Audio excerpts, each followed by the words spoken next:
कैंची भी क्या चलेगी। उसके जीवन का सिर्फ एक ही रोना था। मेरा मायका देखो, कितना बड़ा, खुले खुले कमरे, भाई की अच्छी कमाई, माँ मेरी इतनी सीधी जैसे गाय, और इन सब का फायदा उठा रही है कौन? मेरी भाभी।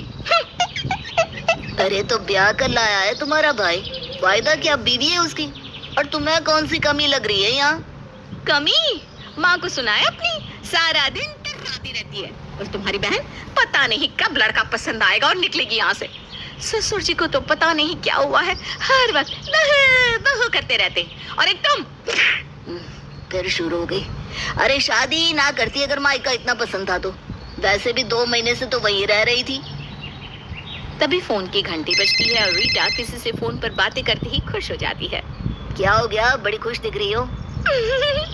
वो क्या है ना, मेरे मायके में जो 4 घर छोड़कर मकान है ना, सक्सेना आंटी का, उनकी बेटी की बेटी का पहला जन्मदिन है।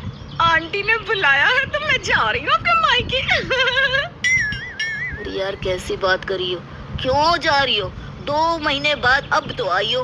वैसे भी इतने दूर के लोगों का जन्मदिन बनाने कौन जाता है? अरे कैसी बात कर रहे हो, मायका क्या होता है? दूसरे घर की लड़की आकर मेरे घर में ऐश कर रही है और मैं यहाँ पड़ी रहूं? हैं? कभी नहीं, कल ही वापस जाऊंगी मायके, और बताती हूँ भाभी को इस बार तो अच्छे से। रीटा मायके जाती है जहाँ उसकी भाभी। ओहो, फिर आ गई है, क्या बला है, ससुराल में ये ननद मुझे चैन से रहने ही नहीं देगी। क्या हो गया भाभी, मुंह काहे बना रही हो? अरे मौत से रह रही हो मेरे घर में, और क्या चाहिए? मेरे घर का क्या मतलब होता है? भाग के नहीं आई हूँ, शादी करके लाए ये, और मायके से इतना प्यार था तो शादी करके गई क्यों? फिर से शुरू हो गई बहू, शादी क्यों की, शादी क्यों की? अरे कौन सी लड़की को अपने मायके से प्यार नहीं होता? मेरी रीटा क्या मायके भी नहीं आ सकती? अरे शादी करके ससुराल भेजा है, बेटी को मार नहीं दिया। सास ननद की चिक चिक ममता का सर दर्द बना होता है। वैसे तो वो कुछ कहती नहीं, लेकिन हर बार ननद के मायके आ जाने से ममता भी परेशान रहती है, लेकिन करी क्या? ई जी, आपकी बहन तो फिर आ गई। अरे ये जाती ही क्यों है जब वापस आना होता है तो? माँ ने सर पर चढ़ा रखा है तो करे क्या? हमें तो बहन खल नहीं रही, लेकिन मोहल्ला, उनका मुंह भी तो देखना जरूरी है। माँ को पहले ही कहा था कि इसकी शादी आसपास पे ही कर दो, मोहल्ले से बड़ा प्यार है इसको। तभी नीचे से जोर जोर की चिल्लाने की आवाज आती है। अब क्या हो गया? मैं तो नहीं जा रहा हूँ, तुम देख कर आओ क्या हुआ। ममता नीचे जाती है तो रीटा चिल्ला रही थी। माँ मैं साफ साफ कह रही हूँ, ये मेरे ससुराल वालों की चाल है मुझे वापस बुलाने की। मैं कहीं नहीं जा रही हूँ, मैं अभी से बता रही हूँ। अरे क्या हो गया रीटा, क्यों चिल्ला रही हो? आराम से धीरे बोलो ना। क्या धीरे बोले?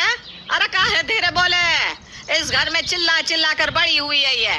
बोल बेटा, बोल बेटा।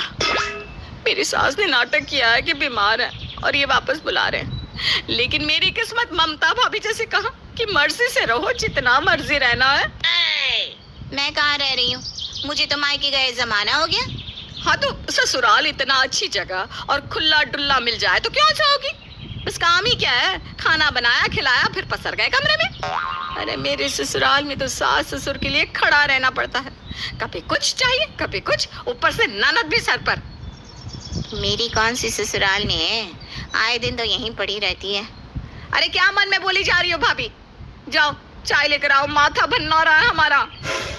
ममता अपने ससुराल वालों को कम ही जबान लड़ाती, कारण माँ पिता के पास इतने पैसे नहीं है, कल को ये लोग निकाल देंगे तो कहाँ जाएगी।